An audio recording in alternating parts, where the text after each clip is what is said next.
Welcome to the Daniel Stee Podcast. The theme of today is Mindset Mastery.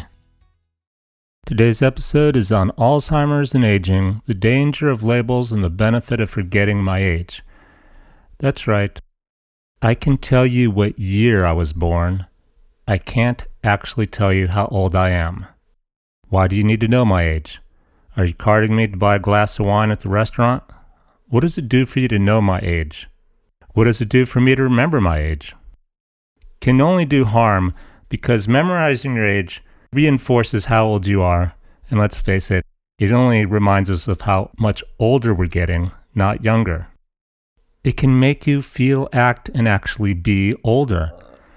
I was recently reading some old mountaineering history books, the history on mountain climbing, and I discovered that people used to go climbing as partners, men and women, in their 70s, and not skip a beat, run up the mountain like they were in their 20s.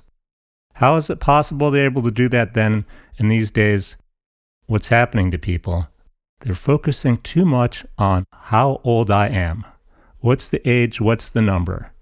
And even then there's this, 50 is the new 40, and maybe 40 is the new 30, or whatever. It's still just a number, and still when you gain 10 more years, you're forced to think of yourself pigeonholed into a different category. You're robbing yourself of a better life. So what I let people do is let them do the math. I'll tell them what year I was born. You want to do the math? Do it. I'm not going to tell you. I don't want to know when you do it in your head. And why do you need to know? Back to Alzheimer's. Another problem I noticed is people who, they have good intentions. When their parents get old, they tend to start telling them, oh, you're forgetful, you have Alzheimer's, you don't remember stuff that well, maybe you shouldn't be driving, maybe you shouldn't be riding your bicycle. I met a man, was going for my walk today, he was riding his bike, he was wearing knee pads. I get it now. I didn't ask his age.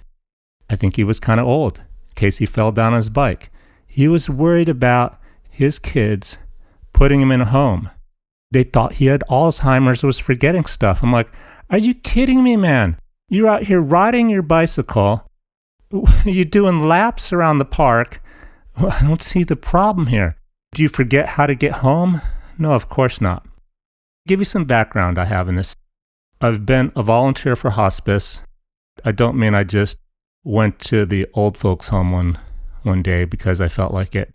I've been put through the ringer, getting medical tests for tuberculosis, doing all the paperwork and taking the courses online to be basically a professional volunteer.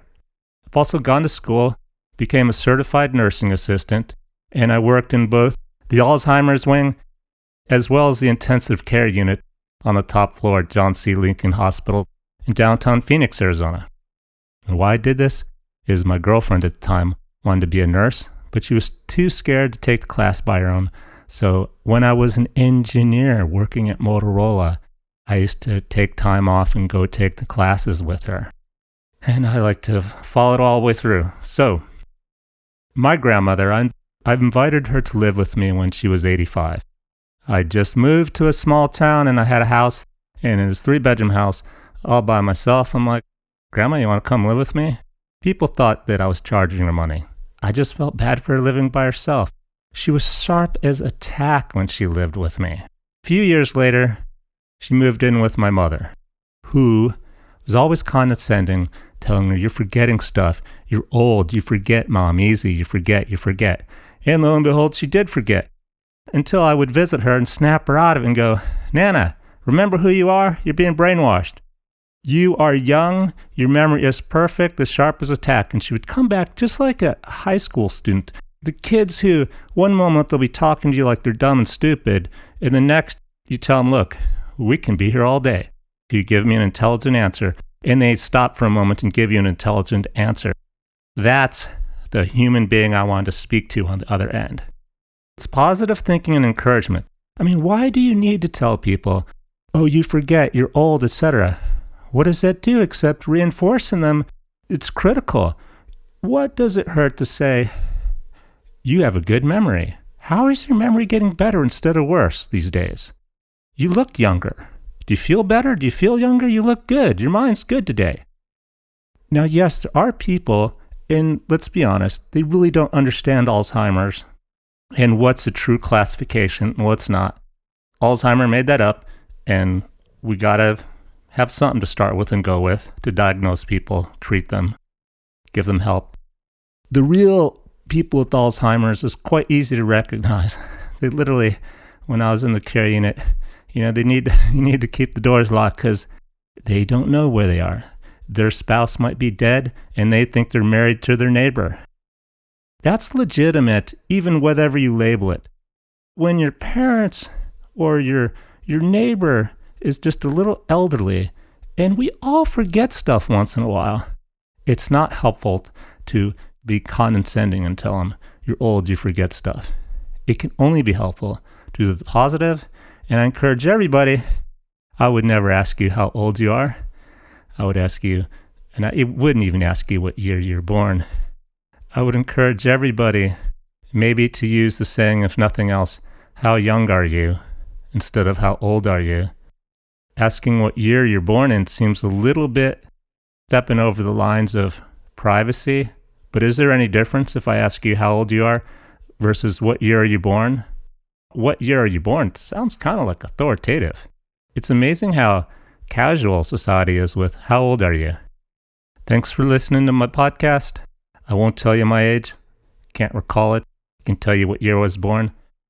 If it's important for you to know, you could do the math, but you keep the number to yourself. I don't want to know. And if you have loved ones who are getting up there in age, keep telling them they're young and healthy and that they have a mind as sharp as a tack. You are what you eat. You become what you're told and believe. I'm Daniel Steed. Till next time. What'd you think of today's topic? I'd love to hear your thoughts and questions. Put them in the comments. If it inspired you, be sure to like it and share it with someone you know who might benefit. Thanks for tuning in, and I'll catch you in the next one. Until then, take care and keep moving forward.